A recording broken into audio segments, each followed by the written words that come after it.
to our speaker today, which is Brian Bullock. He has written a book called Living for Legacy. And I'm excited to hear all of what's in the book because I read the financial section. You know, I always go to the money first, right?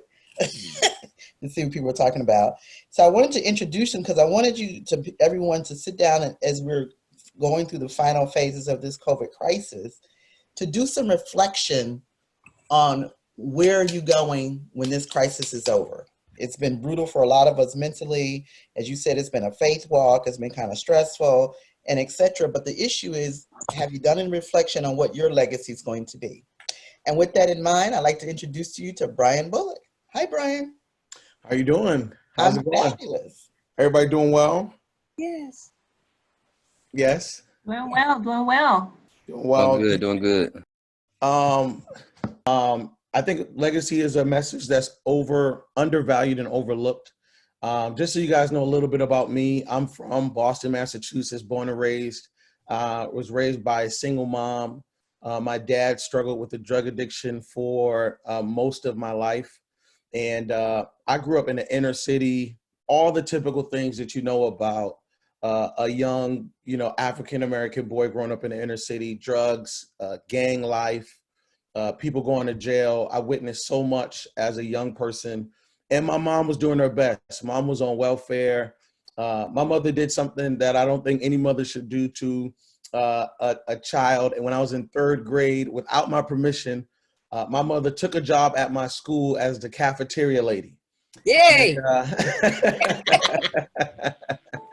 And so I'm walking into the cafeteria with my friends, and my mom is literally serving mashed potatoes and, old stale gravy, with the hairnet on her head. So that was just the type of mom, my mom was. I don't know. She was doing her best, to raise me and my 2 brothers on her own. And she did an incredible job. But one of the good things that my mom did was she took me to church. And at church was my grandfather. My grandfather is still alive today. Today he's 86 years old. And he's still preaching. He's still singing. And my grandfather used to say stuff to me like, do you know what a Bullock is? Do you know what it means to be a Bullock? He would say stuff to me like, grandson, I wouldn't want to go play basketball. He said, no, Bullock sing. You come into rehearsal, Bullock's preach. You come into church. And he would travel the country and I would literally travel with him. And I would be, sitting in the back, just trying to be cool. And my grandfather would always call me up, grandson, come up here, sing for the people. And I'm like, no, Grandpa, I'm good. I'm good. He's like, no, grandson, sing for the people. And I'd always sing His Eye on the Sparrow. Anybody know His Eye on the Sparrow? Yeah. I sing because I'm happy. And I sing because I'm free. God's eye is on the sparrow, and I know that He watches over me. And I mean every single week. Amen. Church.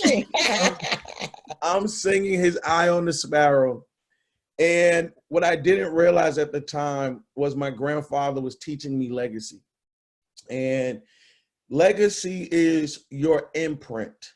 Legacy is your mark. Legacy is your impact. You have to view your life like walking along a beach, and you should turn around and see your footprints in the sand. And my question to people is, when you're walking on the beach of your life, when you turn around, do you like the track your footprints are on? And I find that too many people are living life in what I call the realm of randomness. The realm of randomness is you just doing whatever. One day you a doctor, next day you an astronaut, next day you a ball player. One day you want to be married, then you want to be single, then you want kids, you don't want no kids. It's just you all over the place. And I'm trying to get people to realize that you have a responsibility to make sure that your legacy turns out the way God intended for you to be. And I know a lot of Christians who would say to me, it's not about our legacy, it's about the Lord. Who cares about our legacy? I don't agree. I don't think Jesus agrees as well. There's a scripture in the Bible that says, let your light so shine before men, that they may see your good deeds and glorify your Father who's in heaven. And I think for me personally, I think that you got to let your light shine. I don't think you're here to have a dim light. I don't think you're here to just pass the time.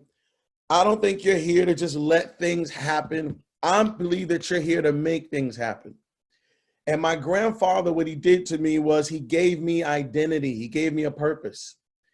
And your identity will determine your destiny.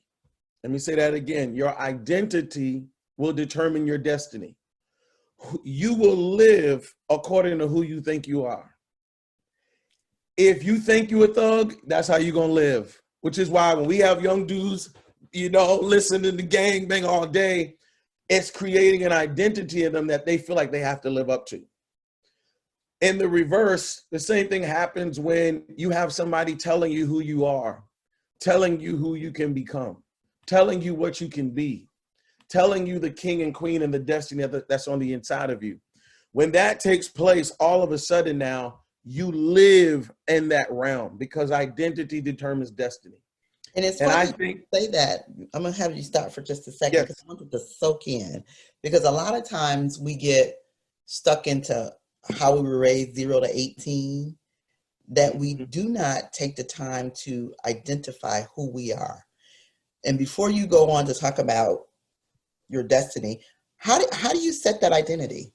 Because I think that's where a lot of people struggle. Because, based on how you were raised 0 to 18, sometimes that makes you may have to make some fundamental, really big changes to set the identity of where you want to be. Absolutely. Unfortunately, some of your identity is out of your control during those first few years, right? Mm-hmm. So unfortunately, there are some people who are raised they're just born in a good environment. They had a father who was there to tell them who they are. They had a mother to love them. They had siblings who cared for them. They had a teacher who believed in them and a school system that was willing to support them. I think those first early years, people are setting identity almost for you. And then unfortunately, there are some people who are growing up in a context where they live in a home where the father either not there or when he's around, you almost wish he wasn't around. Growing up in an environment of alcoholism, growing up in an environment of abuse, that stuff begins to shape your identity. Some fathers tell their sons, wait till marriage. And then some fathers tell their sons, just be safe, And so both of those things are messing with your identity. But here's what I believe. At some point, I really believe this, that you may not be able to control how you start, but you can control how you finish. All of us, none of us had the same start. All of our start was out of our control, but our finish is within our control. And I think at some point there's an aha moment. Maybe it's 12, maybe it's 14, maybe it's 18. We know that some people didn't have the aha moment until 50. Yeah. Whatever age you have your moment at, something clicks where you start to say to yourself, okay, my start was bad. They didn't hand me the baton the right way. My mother didn't always say the right things. But you know what? I cannot let that stop me, because all of us have this one thing. And whenever I talk about legacy, this one word, all of us have this one thing. We all have a vision. We all have a dream. I have a 5-year-old and I got a 4-year-old. My 5-year-old daughter, every day she comes home, she gathers all her Barbie dolls and she pretends that she is a nurse or their caretaker. And last night I went downstairs to go sit on the chair. When I sat down on the chair, I realized she had all her dolls sleep on the chair, and I can't mess with her dolls. Why? Because at 5 years old, there's a dream on the inside. There's a vision. My 4-year-old son, this morning, he thought he was Black Panther. Last night, he was Thor. The other night, he was Spider-Man. The other day, he was Hulk. Why? Because there's something in him that naturally dreams and visions something. And eventually, your vision will override the start that you had.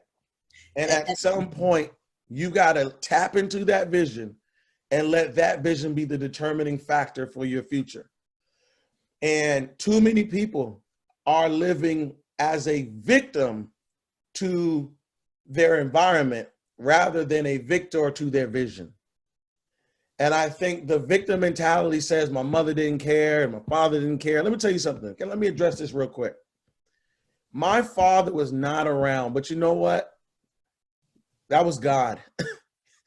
It wasn't good for him to be around. That was for my protection. My dad wasn't ready to be a father.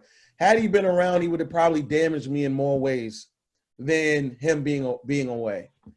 And so at some point, you got to reconcile the fact that my start wasn't the best, but my finish is going to be good.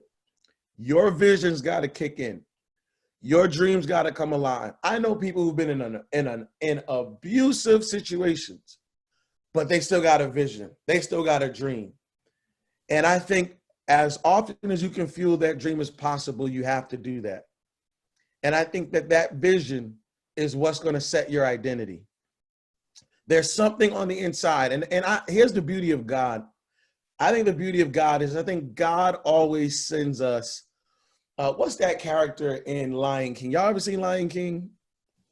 Is it what was the monkey's name in Lion King? Rafiki. Okay.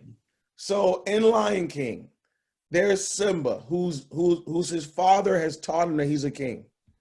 And because of the mistakes of his life and because of a negative situation that happened, he leaves and goes out into the jungle and says, forget being a king. I'm done.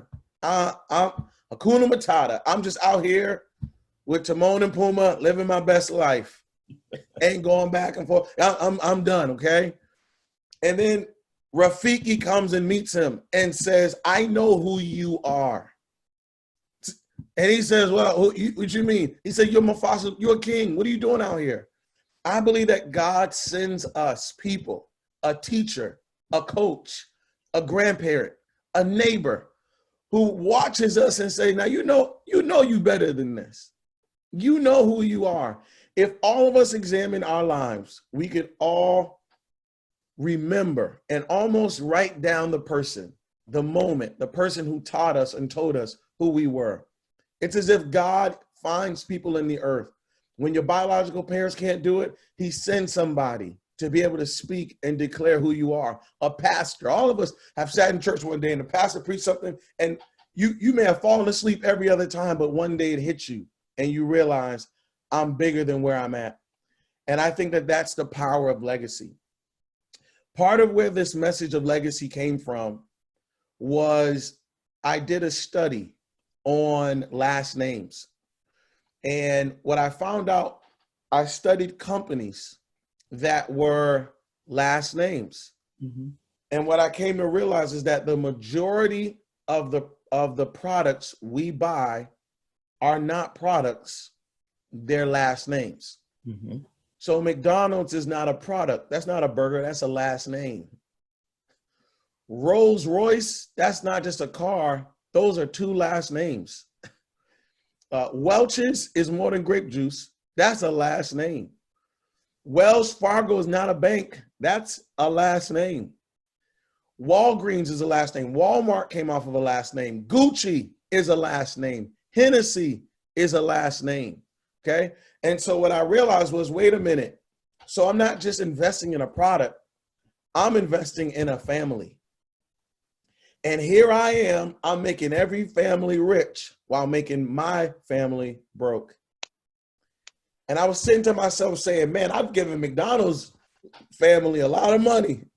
How much money have I given to the Bullock family? I've given the Wells Fargo family interest galore. But how much interest have I given to the Bullock name and the Bullock family? And I was thinking, there's something wrong. I cannot just, I work hard for my money, and I take the money that I work hard for and I give it to every family and then ignore my own. And I thought there was something wrong with that. And I realized that it's my responsibility to not just live for my first name, but to live for my last name.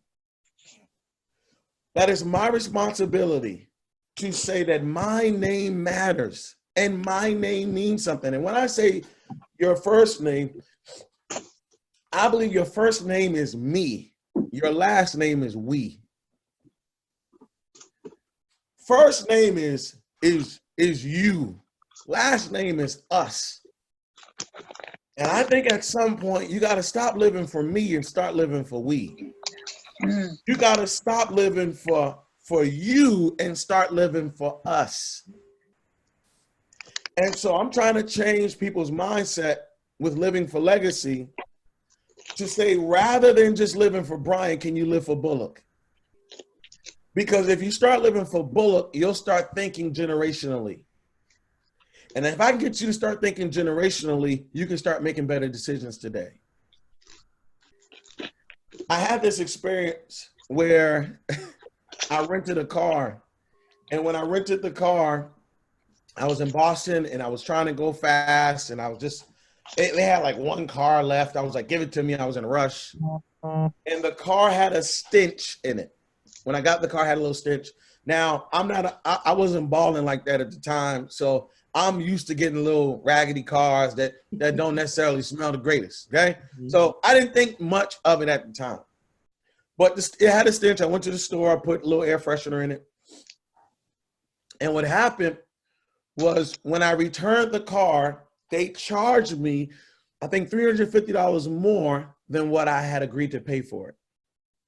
So of course I went back and said, excuse me, I think you guys, charged me wrong. They said, no, we charged you. We had to give you it was like some type of fee or something. And I was like, why? They said, because you brought the car back with a stench. I said, excuse me. I got the car with a stench. They said, no, you brought the car back smelling like cigarette smoke. I said, I never smoked a day in my life. I said, y'all gave me the car smelling like cigarette smoke. And I'll never forget what this lady said to me. She said, well, if it wasn't you, it was the person before you. And I guess you're just going to have to pay for what they did. Wow. When she said that, I didn't have nothing to say, because I was thinking in my mind, how many of us are paying a price today for what somebody else in our family did? Yep. How many of us got an addiction that didn't start with us? It started with our uncle. And because he never dealt with it, it got passed down, and here I am with the same addiction as my uncle. There's nothing worse than finding out that a decision you thought you made independently wasn't an independent decision. It was a generational decision. There's nothing worse than realizing and thinking that you dropped out of school independently, only to find out everybody in your family done dropped out of school. There's nothing worse than you just getting divorced because you think I'm just gonna get divorced, and then realizing, wait, auntie got divorced, and my mother got divorced, and my great-grandma got divorced too. Okay, so now what's happening is we just passing down stinky cars to each other. And I want us to get to a situation where people are passing down a life that smells good. Because if I can pass down an addiction to you, then I can pass down a wealth building mindset to you. If I can pass down a toxic habit, then I can pass down a blessed habit. If I can pass down something horrific, then I can pass down something good. And I'm declaring that I'm going to be a person who's going to pass down a life to my kids that's going to be better than the one I got. The car you may have got may stink like cigarette smoke, but by the time you finish cleaning up that bad boy and you pass it down to your kids, they're never going to know that the car you got smelled like that. And I think that that's important for our community. I think it's important for our culture. but it's gonna take a switch in mindset. And the mindset has to be this: I'm willing to pay a price now in order to reap a reward later. That's the question you have to ask yourself. Are you willing to pay a price now in order to reap a reward later? I've been in church my entire life. And this doesn't make me proud. This makes me sad.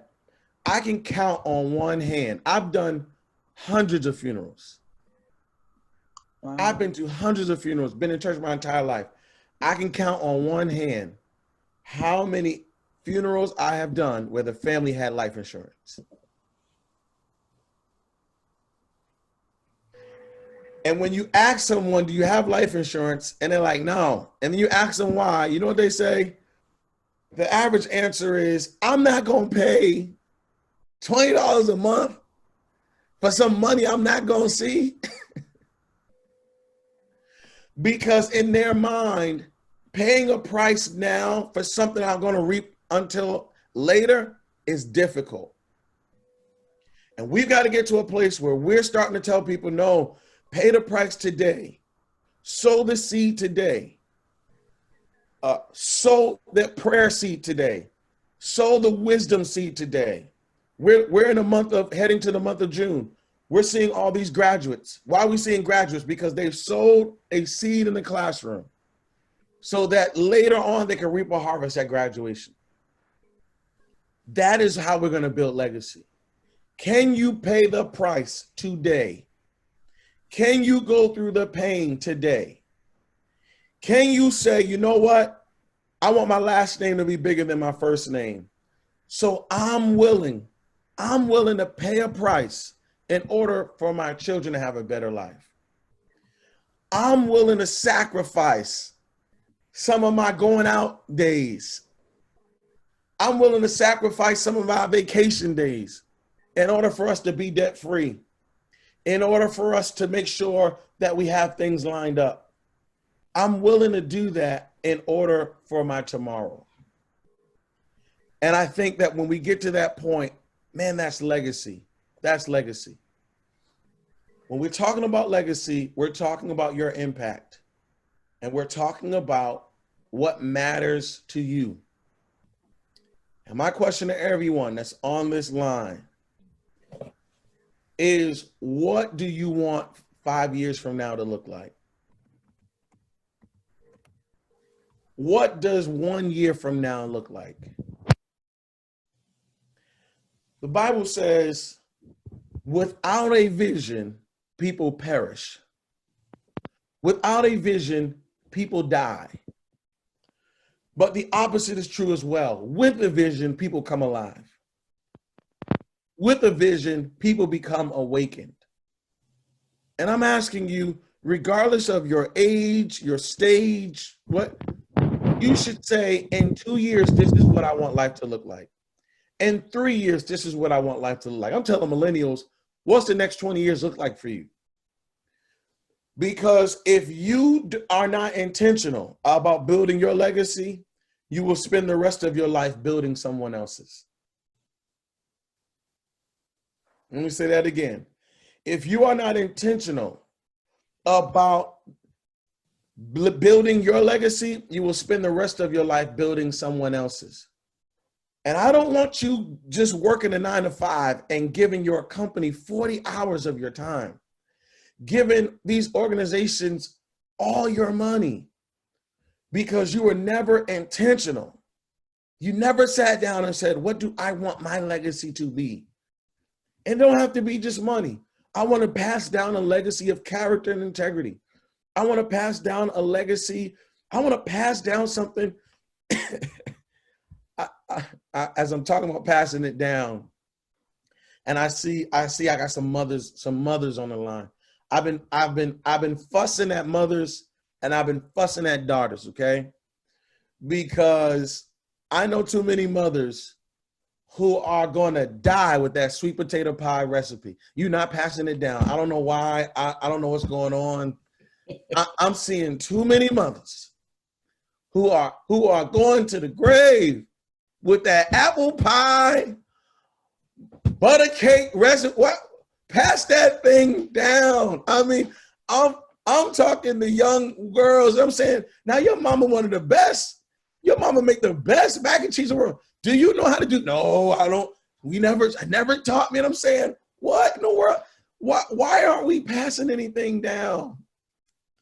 You I know see you why? laughing, Tina. I see you laughing, Tina. I see you, Tina.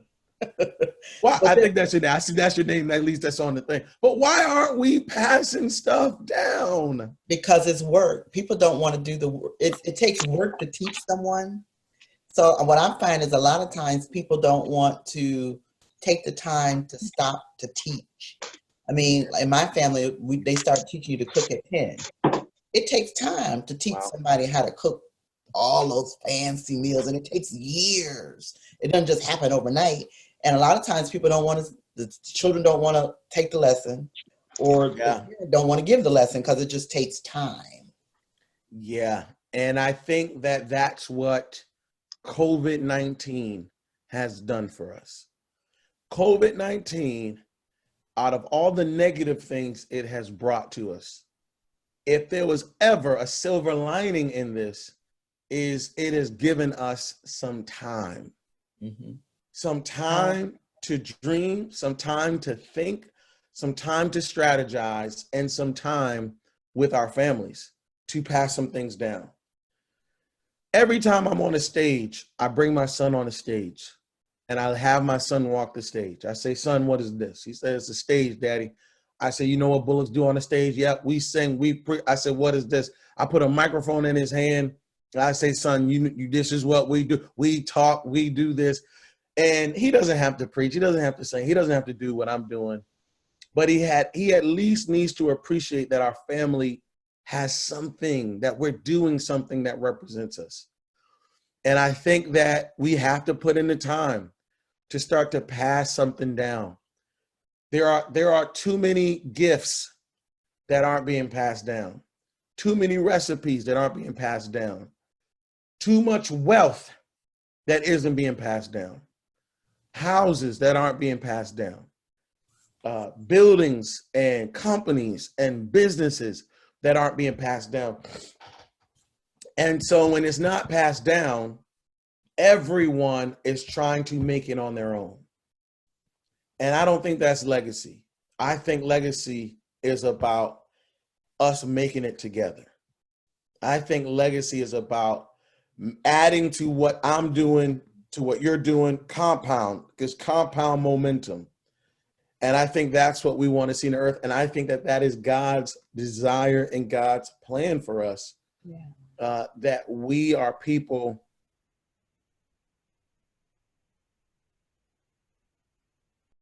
today, make your last name bigger than your first name, live for legacy, determine what your vision is, write down some things and some people that you want to pass some stuff down to.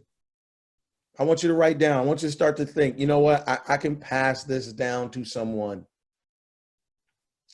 Because at the end of the day, you will be known more for what you make happen for others than for what you made happen for yourself.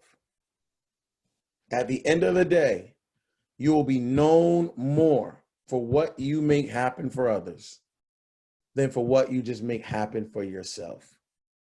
And I'm sorry, we got to get to a place where we start to make something happen for others.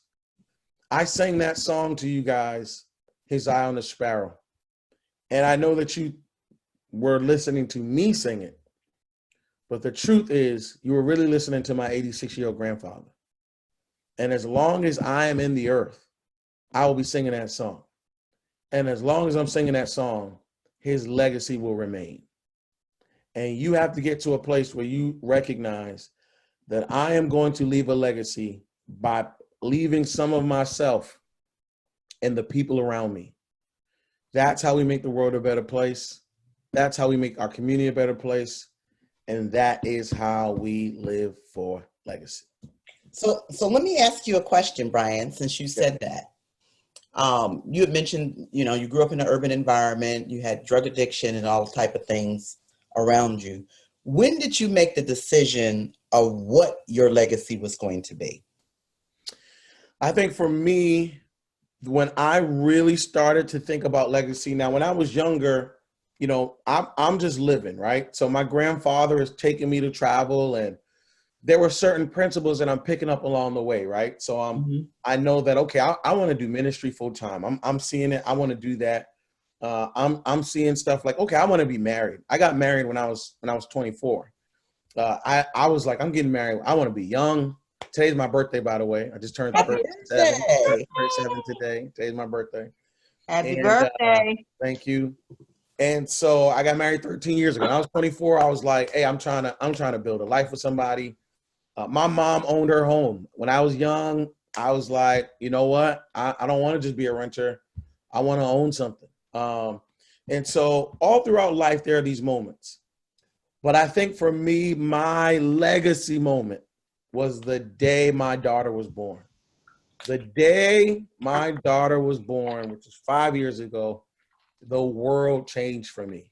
And it was an aha moment. It was one of those I found Jesus. It was one of those road to Damascus moments where I decided that I was not, I went to college, but I didn't graduate. You know, I went to college for like 3 years, 2.5 years, and I just didn't take it seriously. When my wife got pregnant, I went back to school because I wanted my daughter to see me walk the stage. That's right. I wanted my daughter to see me in my cap and gown. So I didn't graduate college until I got 30, 31 because, and I wanted my baby to see me do that.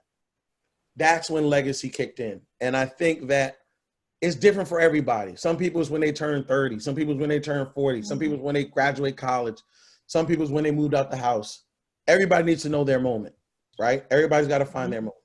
So let me ask you a question. When you made the transition, were you reading things? Were you viewing things? Because I'm going to tell you truthfully, my legacy moment actually came through some comic books called Richie Rich. Hey. Now, I was in the hood, so this was really interesting because everybody else was doing everything else, but I'm reading these Richie Rich comic books. Yep. So people would tease me all the time. She crazy.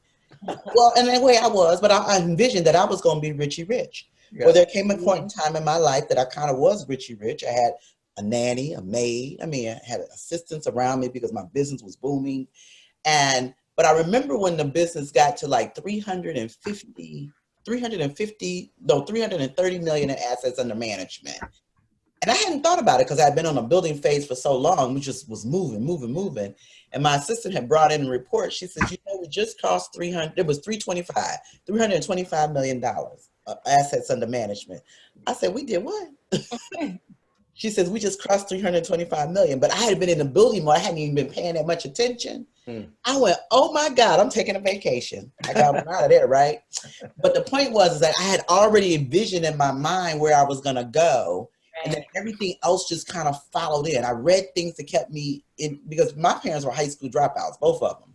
Yeah. They never graduated from high school. They certainly hadn't graduated from college. And I was the first child in my family to graduate from college. But I have to say I had some moments because I flunked out of Michigan. First semester I was there, I flunked out. Wow. How embarrassing can that be, right? But I decided to go back, and I went back. And I remember Michigan saying to me, well, you know, we normally don't let students back who flunked out. And I says, okay. And then I went to a community college, worked my way there, and then ended up back at Michigan. But I have to laugh because the guy who let me in back into the university rode the bus with me every day when I was going to the community college. But I didn't realize he was the dean who was going to readmit me until I showed up for the readmittance hearings. Wow. But what I learned from that is that when you have made up where you're going to go, you let nothing get in your way.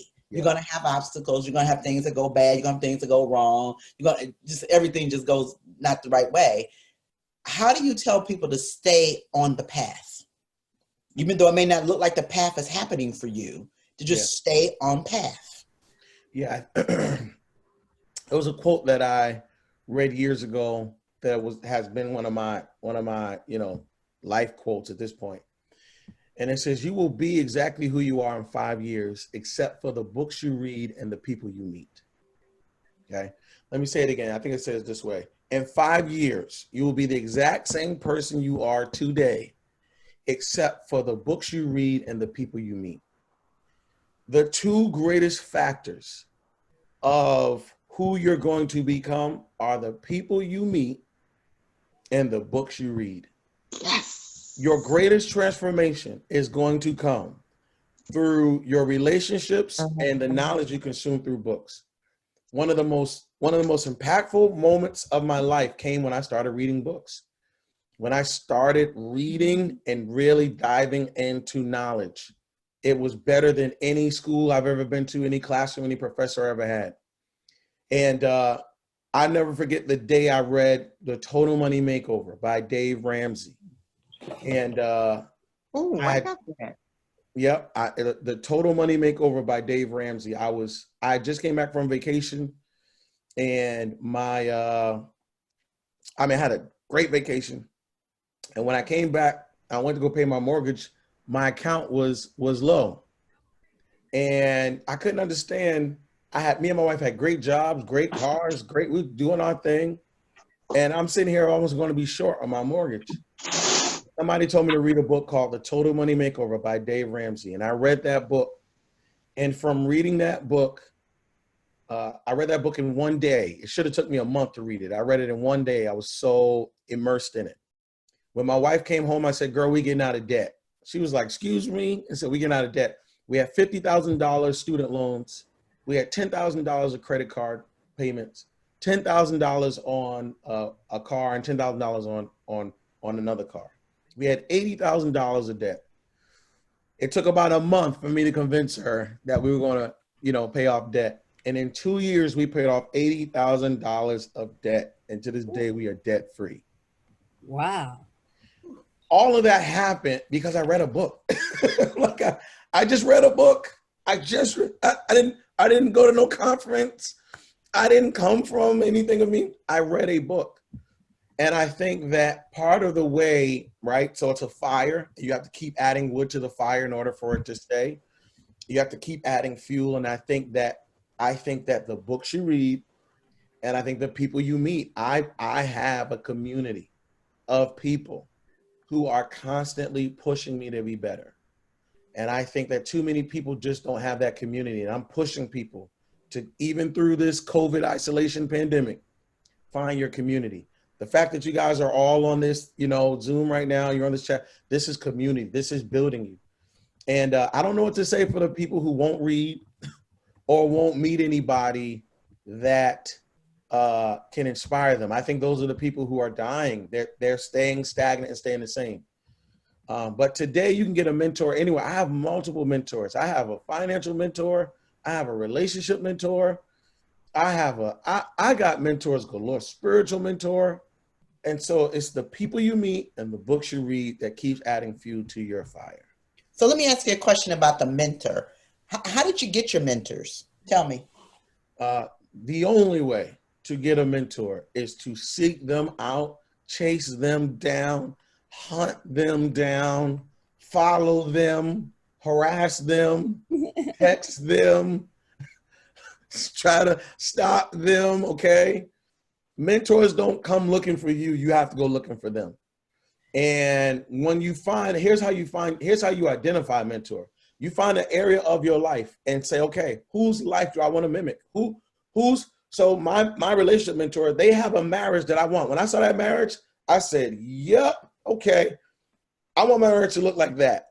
So now I'm going to submit myself to you guys and seek you guys out, because people want to give information, but they just don't want to give. Don't nobody, any faucet will love to give water to a sponge, but don't nobody want to give no water to something that ain't, some dried up, just rag. And no, I want to give my information to somebody who's going to really care about it. And so if you see somebody, listen, I was in the gym one day, okay? I'm in the gym. I'm all big and fat, just sitting on a treadmill, doing my thing. And I seen this dude in there, man, just punk. I mean, this dude got muscles on his muscles. Oh, okay. But I said, I need to talk to him. Okay, I literally in the gym. I don't know this dude. I walked up to him. I said, "Excuse me, man." It's the last day in the month. Let me look at the I calendar. said, "How do I look like that? What you doing?"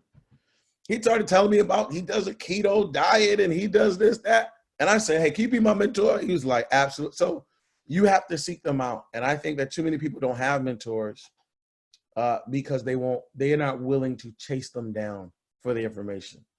And I just think that you got to get over that and chase them down to get what you need. Yeah, and I believe the same thing because I've had mentors, a lot of mentors in my life. And actually, just this week, there's a guy who owns a training company and he's retired and he sold his company. So I said, now you have time to mentor me. Yeah. He says, yeah, now since I am retired, I guess I do now have time. But he's excited to do it. But I've been chasing him for a couple of years, right? Yeah. And I had to just laugh because we're on a similar task force together. So he kind of drugged me along, and so we're pretty excited about it. But I just believe that mentors, sponsors, and advisors is what make your life happen. Without question. And those relationships are key. And just for those who are not in my class, I'm going to repeat, a mentor is somebody who teaches you things. A sponsor is someone who carves the path for you. They're in the room that you may not be in, but can pull you up. So you need those people. And then an advisor is someone who gives you advice. I think you need to have all three, the mentor, the advisor, but very, very important, the sponsor. I notice a lot of people will get the advisors or get the mentors, but they may not necessarily step up to another level to get the sponsor. The sponsor is going to talk about you in a positive way in rooms you can't get into. And I'll give you a good example. I did an event for a company, and as I was leaving, the executive says, "Where are we going next?" I said, "The auto show." Well, the North American International Auto Show is the biggest auto show in North America. I don't know anybody over at the North American International Auto Show. But then after I said it, I said, I better go meet somebody over there because he may get there before I do to find out I haven't spoken to anybody over there. Well, before I could get there, he had already spoken to them about me. So when I called them, they were ready to talk to me already because he carved a path. So I just believe that people need to have advisors, mentors, and sponsors because whatever area of life that you're in, they're going to pull you through and make you who you are and maybe cut the path for you when you can't cut the path for yourself. Would you agree? Absolutely, without question, 100%. And again, I think that it's our responsibility to chase them down.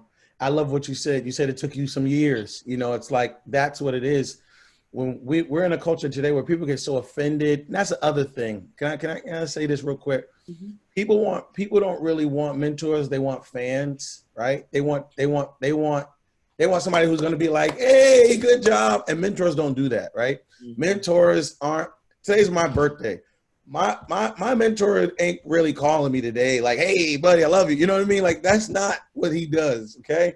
He's there for knowledge and information. I know he loves me. I know he celebrates me. And I know, but he's not there to be my fan and tell me the stuff I like and just cheer me on. He's there to challenge me. He's there to convict me. And I think that we have a culture of people get so offended that we're the like generation, right? So you're on Facebook and you're on Instagram, you put out a picture and we like it. We just want everything we say, somebody likes it. And so your mentor is not liking all your stuff. Your mentor is saying, "No, that's dumb, take it down," or "Don't say that." The great, God rest his soul, the great Kobe Bryant. I know many of you guys may not be basketball fans, but Kobe Bryant, one of the greatest basketball players to ever live, just passed away in a tragic death in a helicopter. At his funeral, Michael Jordan pretty much got up. No one knew they had a relationship. And Michael Jordan was pretty much saying that Kobe Bryant was one of the most annoying mentees he's ever had. He said that Kobe Bryant would text him at 1 a.m. talking about how did you do this play and how did you do this? And Michael Jordan was saying, "Who is this kid? Why are you texting me at 2 a.m. about basketball?" And then Michael Jordan cried his eyes out And he said, when Kobe died, a piece of me died. Because in all of that annoyance, something in Michael Jordan's heart was being knitted to his mentee's heart, because he had somebody who was pursuing the information that was in him. And I think that we all have to do that. We've got to pull on the information that's within someone, okay? There's a story in the Bible of Jesus being touched, the hem of his garment being touched by a woman, and the Bible says that Jesus felt power come out of him. When you're around somebody, a good mentee, you pull the power and the virtue out of our mentors. And so I think it's critical, and everything you said is absolutely correct. Let me ask you a question, and I'm just going off the ledge. Are all of your mentors African American? That is a very good question. I would say the mentors that I have one-on-one relationship with are all African American. I think that there are a lot of, mentors or people who are non-African American that I get a lot of information from. Dave Ramsey is a Caucasian white dude, and I've driven to Nashville several times to meet him. And I've talked to him, I've sat with him, and so I consider him a virtual mentor. Mm-hmm. And so from that perspective, yeah, I have a diverse group of mentors, but all of my one-on-one mentors are African American. The reason I ask that, because one of the things that I find is a lot of times we're afraid to go out to other ethnic groups. Yeah. And sometimes going to other ethnic groups pulls you in a whole new circle. Absolutely. Now, when I was building my financial planning firm, I'll never forget, I won a competition where I was #1 in the country at my broker dealer. And so I'm surrounded by all these wealthy financial planners. Now, I wasn't making that much money, but some of these guys were making $3, $4, $5 million a year. So to spend 3 or 4 days with them on a vacation that the company's paying for me was such an eye opener.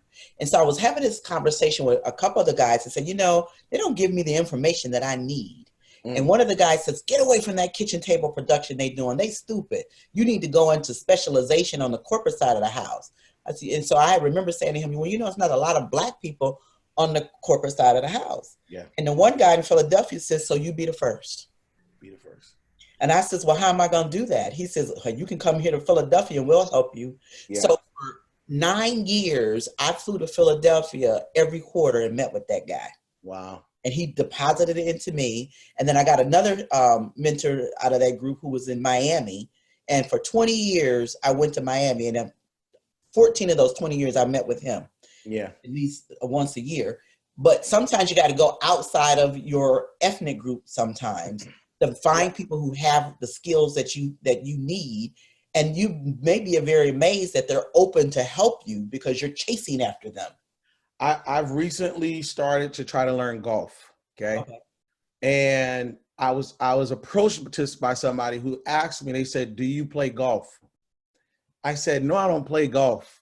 They said, you need to learn how to play golf. I said, I would never play that boring sport. I ain't trying to play golf.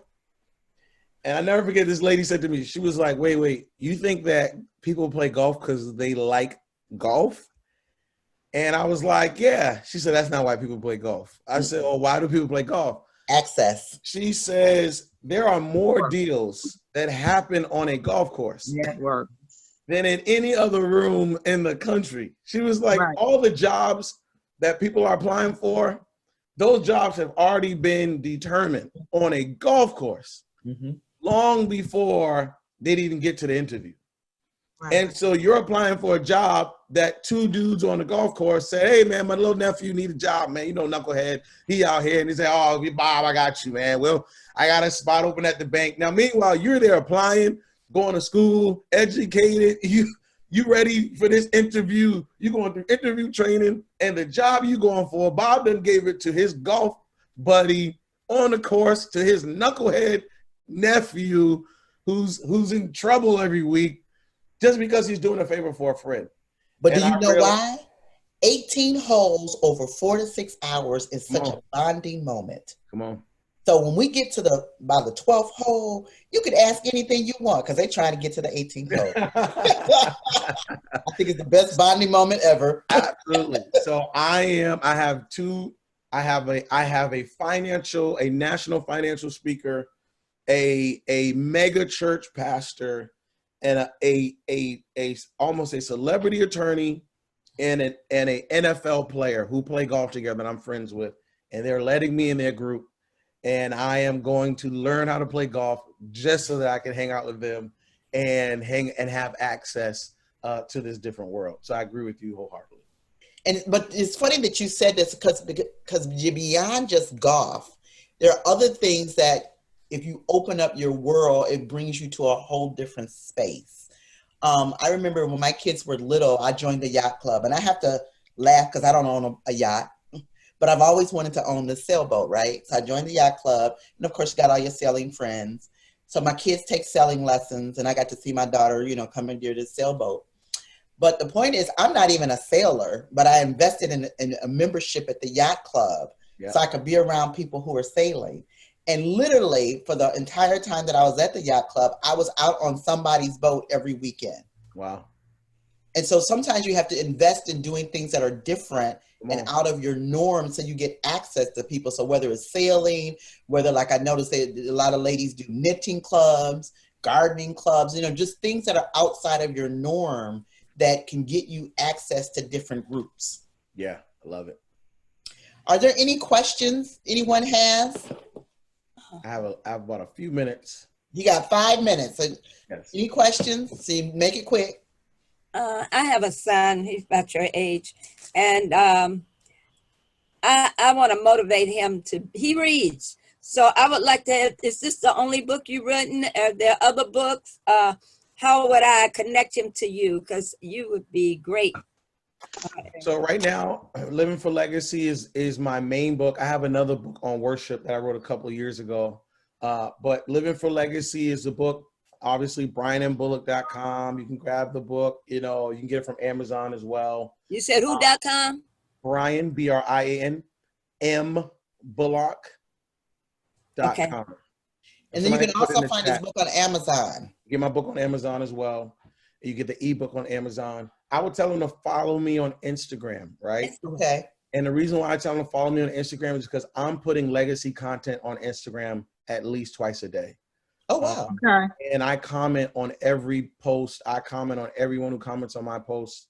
I respond, I reply. People DM me, they inbox me, and I respond to about 90% of the people who reach out to me. So I'm always on there with a video or a post or something. And that's a great way for him to stay connected. I'm going to follow you. All right. On Instagram. Okay. Thank you. I'm on Instagram, Brian M. Bullock. So go out and buy his book, guys, because I think that you'll learn a lot. And then if you have other young people that you think need to read the book, maybe you can form a reading club because they need to hear from us, particularly since he's a young motivational speaker. Yes. You want young people to hear young people because that's how they're going to expand their life and create legacies beyond some of the things that they're doing as well. Any other questions? I wanted to ask a question. Now that I feel like there's a shift when everything is moving to digital technology, and a lot of people are not gelling well with it, some more than others, but for those that are, does having a virtual business, for which I'm working on creating where it's a service need based, because brick and mortar has failed us. Mm-hmm. Brick and mortar has failed us to the degree whereas I'm 51, I'll be 52. And I appreciate the things that my mother has acclimated me to by networking, even being in this space, is to get next to people like the young lady that's hosting this event for us. But how do you, I'm not saying make a person, but help them understand at least that right now is the time to do something. Everybody got their little stimulus check. but nobody wants to invest. Yeah, I think there's a go ahead.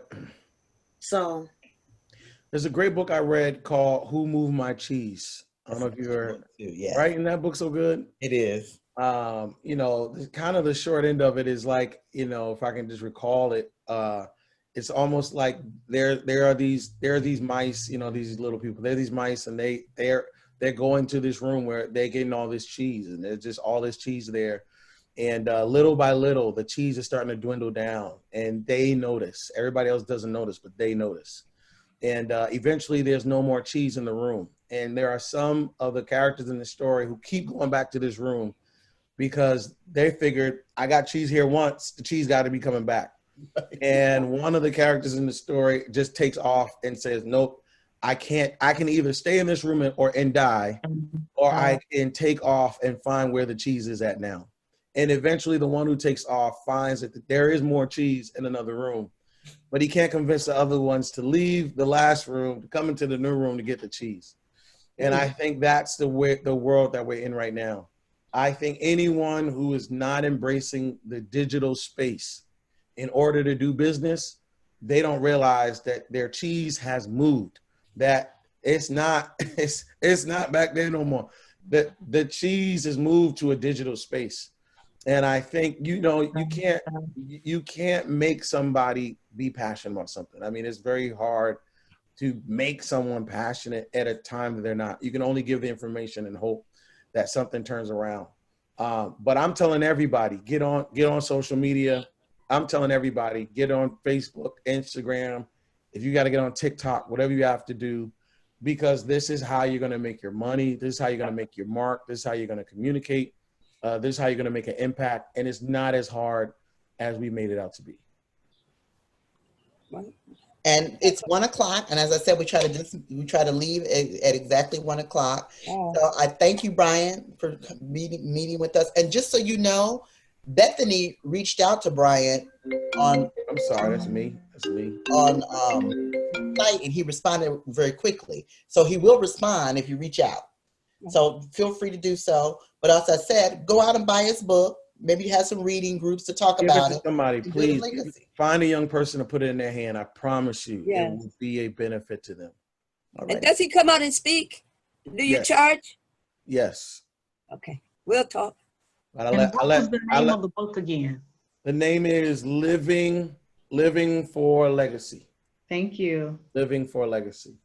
And my wife, who's an administrative superhero, she handles all my bookings and all that stuff. So that will go right through her. You can go through the website at brianandbullock.com. Okay, thank you. All right. Thank you so much. Bless you. Enjoyed your presentation. Thank you so much for coming. Appreciate you. thank you, Brian. Thank you, Brian. Thanks, Brian. All right, guys, take care. Going. Wonderful birthday. Thank you. Happy birthday.